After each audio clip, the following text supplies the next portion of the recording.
car was actually here a little over like 2 years ago or something crazy. And unfortunately, the first go around didn't go very well. I don't remember all of the specifics, but I think we had like boost control issues and injector issues and a handful of other things. So most of the time was spent kind of troubleshooting, doing that whole deal.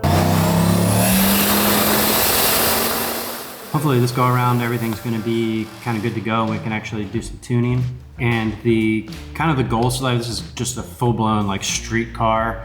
And the goals for this are, power-wise, are relatively low. But what's a little bit interesting is this has got like a 72 millimeter turbo, which is really small for the engine. It's got like a 3-inch exhaust, 3-inch downpipe, 2.5-inch charge pipes. And it has one of those manifolds where like the one side goes around the back of the motor and then, you know, rams up the ass of the other side. I've seen plenty of people have good luck with those, but just, I don't know, coincidentally or whatever, a majority of the ones that I've had come through the door, it just seems like they kind of struggle to make power in comparison to some other, you know, traditional style manifolds and crossover pipes and stuff. So be interesting to see if with all of the kind of small stuff, if we're able to meet his goals. And these style of builds are always kind of cool to me. I guess you would call it like the entry level, do it yourself kind of budget deals where, I don't know, man, the more and more I do this stuff, the more and more I feel like the guys that are at this point in it are a lot of times having more fun than, you know, guys that are dumping, you know, 100 grand here, 100 grand there. And, you know, obviously making a bunch of power and stuff is fun in its own ways, but there's just something about getting your hands dirty and learning as you go and, you know, not trying to make a billion horsepower that usually makes cars pretty fun. And with this little tiny turbo, as long as it actually makes a little bit of power on the top side, I'm sure it's gonna make this thing a blast to drive. Anyways, that's enough of me running my face, so let's go make some dyno runs and see what this thing wants to do. All right, I've spent way longer than I expected to on the part throttle fueling, mainly because it doesn't seem to do the same thing twice. So it kind of ran around in circles a little bit, but this thing spools up so fast that you give it any throttle and the turbo just sounds like it's going crazy. But I think I got it pretty close. So I'm gonna sweep through this one more time and then we can start doing some full throttle stuff. Listen to this turbo.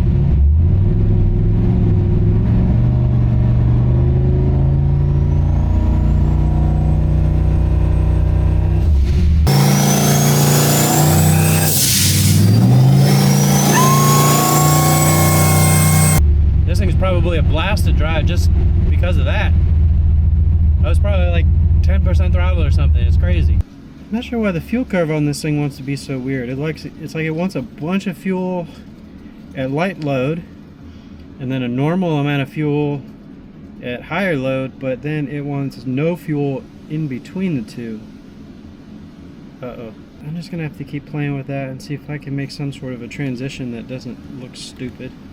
I keep playing with that as we like ramp up to start our runs or whatever. And once we get to about 5 PSI, things go back to normal and we have a normal looking fuel curve. For all 10,000 of you that have bugged me about t-shirts, you can actually buy some shirts underneath this video now. And there's all kinds of different stuff to choose from, so check that out. Just a few noteworthy things before we get started. Last time I was here, didn't do so hot. Now granted, that was a like really low boost and we had, like I said, we had a bunch of issues. So I'm fairly certain we can do better than that this time. Next thing is I've never even seen this boost controller before. So I'll have to figure that one out as we go. But probably the biggest problem currently is I'm hoping and praying that this gas gauge isn't accurate. That's not gonna get us very far. And this has Terminator X. And it's disconnecting. The laptop and the ECU are disconnecting like every 15 seconds and it's super annoying. I am using my old raggedy busted up laptop, so if it gets too bad I might switch over, but I haven't set up my new computer with the Terminator X stuff yet. All right, I think I got the boost controller turned off. Let's see what happens.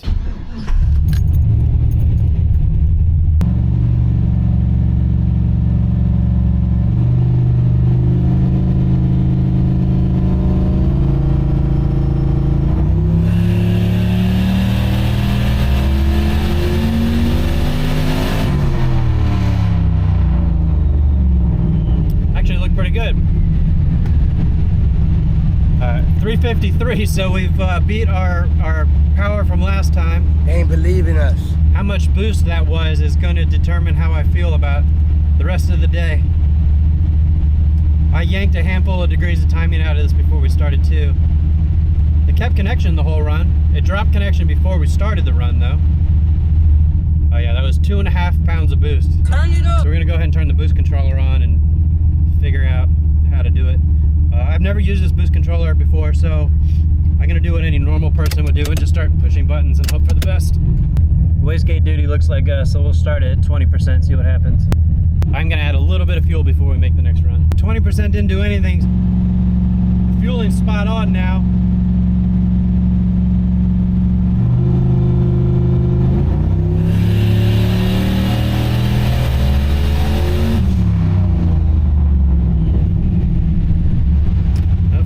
Still didn't do anything. I actually turned it back down because I thought I had it turned back on, but I didn't. It's one of those deals where you got to remember the combination and push buttons and hold buttons and all that good stuff. Try it again.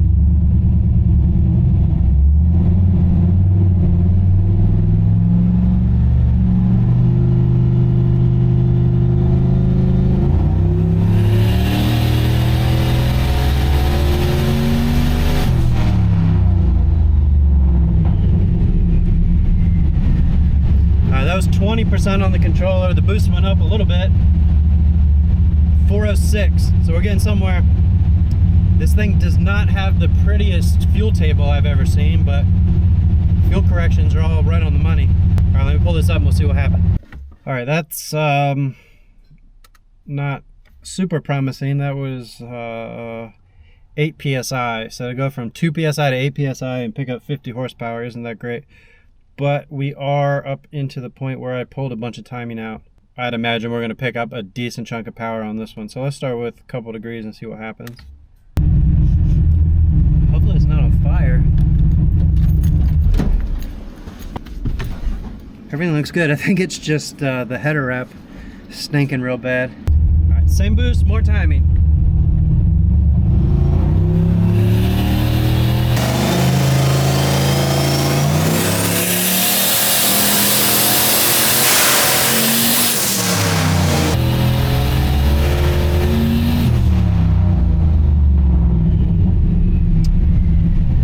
Like some sort of the controller's got a boost safety on it. I'm hoping that that's what it hit. It's pretty clear that everything's laying over real hard with RPM. Even still, it's not up very much over the other run. All right, let's check this log out. Yep, right at 5,200. Boost went from 8 pounds back down to the 2 pounds. So some sort of a safety is kicked on in the controller. So let me figure that out. Boost cut pressure sounds like us. 15. Oh yeah, it goes in 0.2% increments. And then you gotta hold these jumps. That's good. That's good. It's a little concerning that it didn't pick up very much up to that point on that one, but we're still pretty low in RPM. Maybe it'll come to life after that.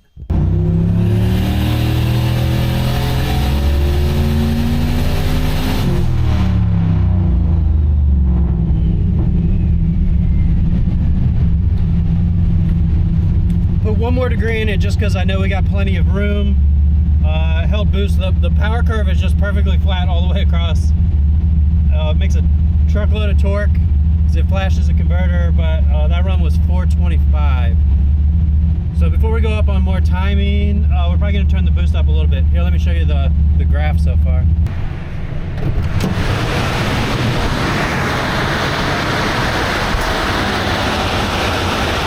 It's just perfectly flat.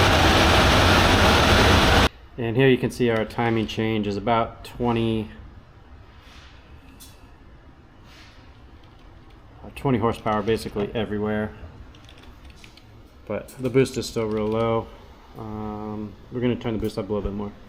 I went up 6% on the boost controller because I have no idea how sensitive this thing is, And that last degree of timing I put in, I pulled back out, and we'll revisit timing once we get the boost, I don't know, maybe like that 10 or 12 pound range. Shoot this into the ECU, and let's try it again.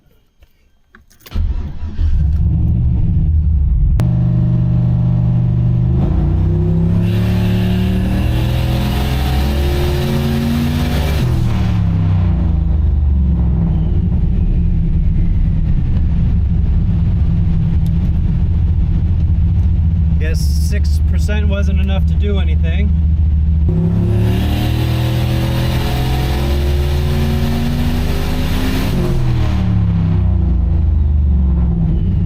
It came up okay, but it kind of tapered off throughout the whole run. 440. I'm guessing once we got to like max RPM, we were probably back down to around where we were boost-wise before. Maybe like another PSI or something.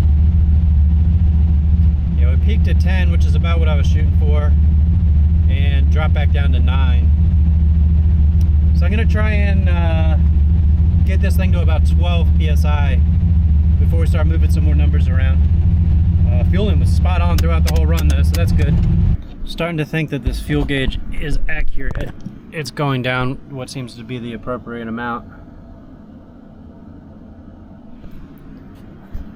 If that's the case, I'm gonna have to go and get some gas. Fuel pressure was rock solid on the last run, so I might make one more, just a little more duty cycle on the boost controller on this run.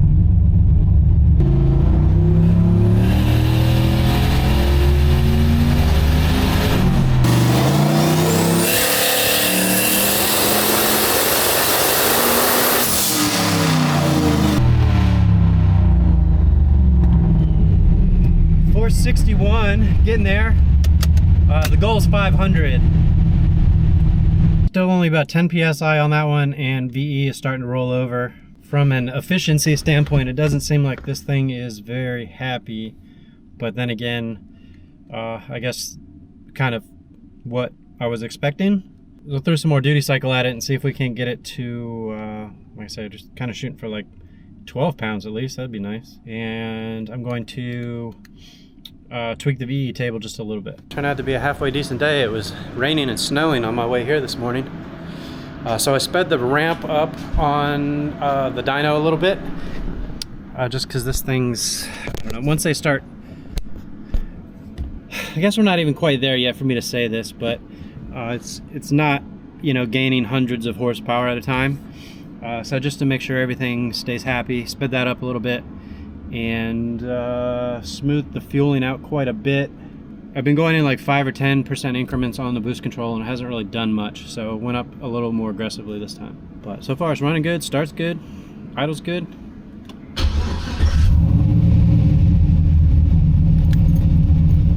Fuel pressure's rock solid, but this fuel level is making me nervous. Going to get gas for this is going to be not the most convenient thing in the world. Fuel curve's actually shaping up to become a lot more normal looking than what it appeared like it was going to be at first. Here's what I mean about the fuel curve. You can see everything's kind of progressing up like you would expect. Then we get this kind of like shelf, and then we go into a more normal style fuel table. What I got to clean up a little bit right here, but the way it started versus the way it ended up are two totally different things. So luckily it came back around because it started off pretty ugly.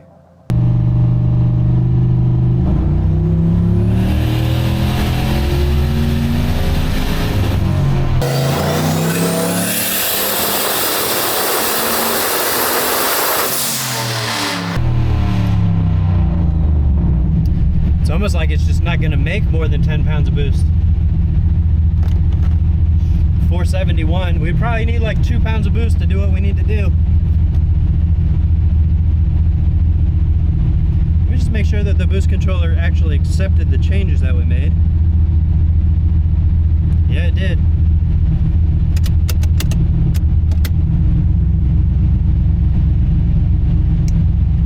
Decisions. So now we're up to 80% on the boost controller. If this doesn't work, we might have to just play with timing a little bit, which I don't think we're going to gain much.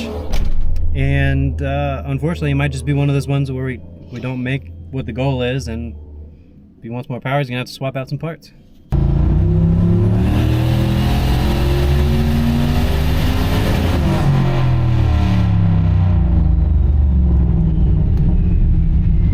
It went up 1 PSI, so we're at 487.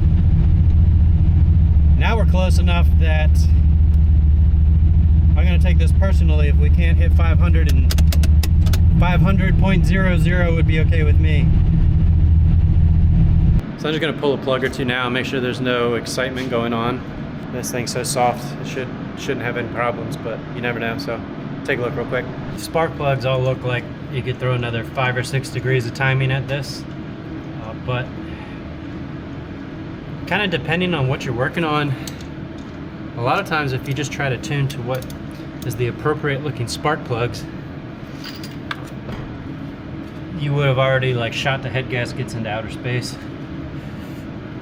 So definitely not going to try and make power that way, especially on something like this that already seems like it's just kind of having some struggles as far as like an efficiency standpoint goes.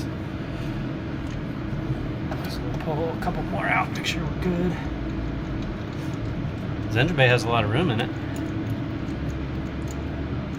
And I think that these cars actually might have the biggest trunk of any car ever made. Yeah. It's still got all the CAD on it. We're good on that side of things. I think if we can get the boost to go up like 1 PSI, then we'll be good. We'll make our goal, and hopefully I won't have to close this whole damn place down and go to the gas station with the fuel jugs. Like it always ends up being expensive gas. I don't want to have to do that. Okay. That was 80% on the boost controller. I'm just going to go to like 90 or 95. And it doesn't really give us much room to go up anymore if it doesn't at least make 1 more PSI. And I'm sure there's a couple horsepower and let it cool off for a few minutes too. So convinced we're going to make it to 500. All right, this is about all we got for boost control. So hopefully we can just make our number on this run and be in good shape.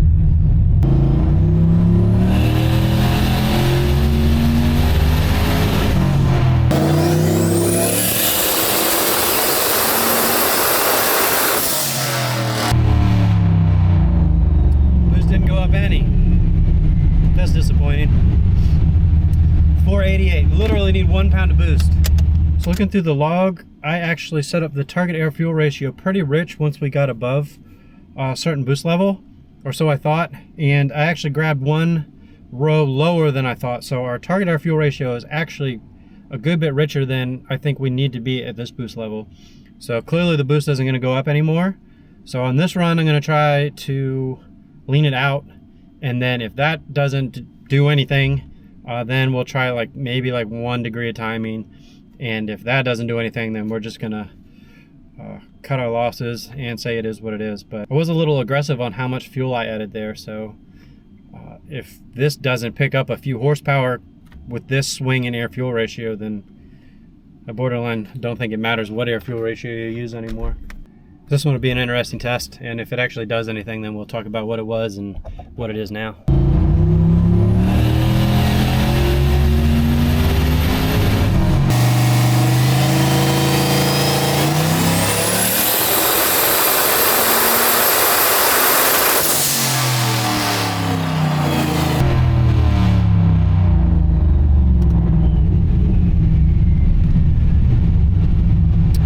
Damn it!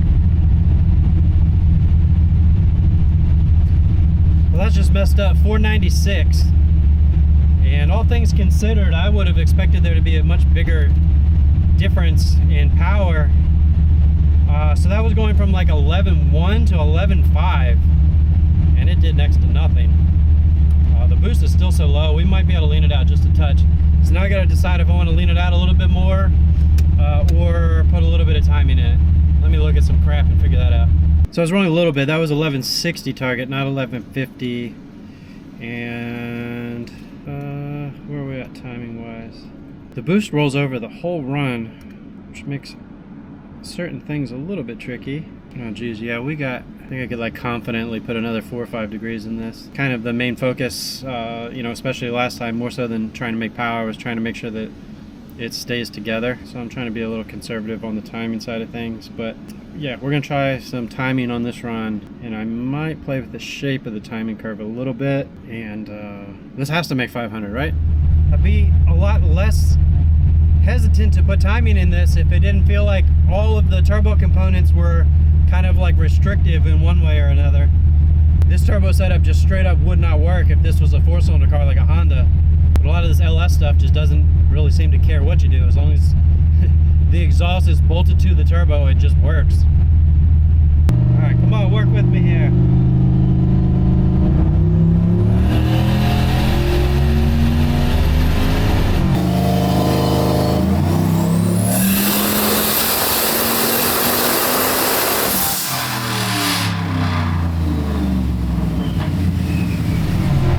I think you did it.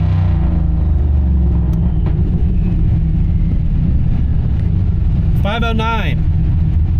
Awesome. So much more enjoyable to make the phone call and let them know that the car did what they wanted it to do. You gotta say, that's probably the hardest I've ever worked to make 500 horsepower though. Between a 1 and a 2% correction, 43% duty cycle. Fuel pressure's good, oil pressure's good. I'm so happy we didn't have to go and get fuel. 10 PSI, 1160 target air fuel. How about air temp? Air temp usually doesn't quite matter on the dyno because the runs are so short.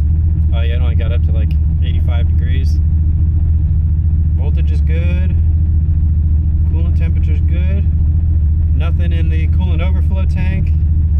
All right, I'm just gonna skim through a little bit more of this log just to make sure our fueling doesn't need any additional touching up.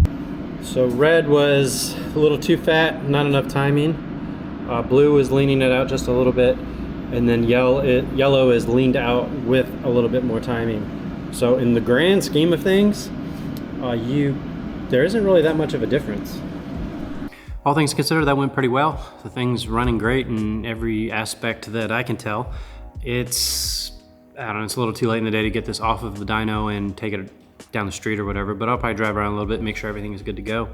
That ultimately took probably twice as long as I thought it would have, just kind of trying to chase that last few horsepower. But at the end of the day, customer had a goal, well, you hit the goal, and that's kind of what it's all about.